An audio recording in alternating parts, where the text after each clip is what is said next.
Welcome to MB TV. Prakasam జిల్లా పొదిలి మండలం కుంచెపల్లి గ్రామంలో 2 తలల పెయ్య దూడ జన్మించింది. ఈ ఘటన చూసిన స్థానికులు శ్రీ వీర బ్రహ్మేంద్ర స్వాముల వారు కాలజ్ఞానంలో చెప్పినట్లుగా జరిగింది అంటూ చర్చించుకుంటున్నారు. ప్రకాశం జిల్లా పొదిలి మండలం కుంచెపల్లి గ్రామ పంచాయతీ పరిధిలోని ఉన్న గురవాయ పాలెంలో అరుదైన సంఘటన చోటు చేసుకుంది. అన్నపురెడ్డి వెంకటరెడ్డి అనే రైతు వద్ద గేదె ప్రసవం తర్వాత 2 తలల పెయ్య దూడ జన్మించింది. ప్రత్యేకత ఏమిటంటే ఈ అరుదైన దూడ విజయదశమి పండుగ రోజునే జన్మించడం. విషయం తెలిసిన గ్రామ ప్రజలు పెద్ద సంఖ్యలో అక్కడికి తరలివచ్చి 2 తలల దూడను చూసి ఆశ్చర్యపోతున్నారు. స్థానికులు దీన్ని శుభ సూచకంగా భావిస్తుండగా వైద్యపరంగా ఇది ఒక అరుదైన జన్యులోపమని వెటర్నరీ వైద్యులు చెబుతున్నారు. ఈ సంఘటనతో కుంచెపల్లి గ్రామంలో ఆసక్తి చర్చలు నెలకొన్నాయి.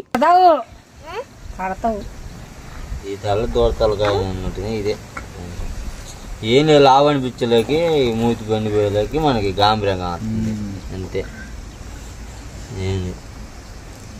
ఏం దీని కొమ్ములు లేవు, దీని కొమ్ములు దానికి ఉన్నాయి. మళ్ళీ సపరేట్ కలిసి ఇది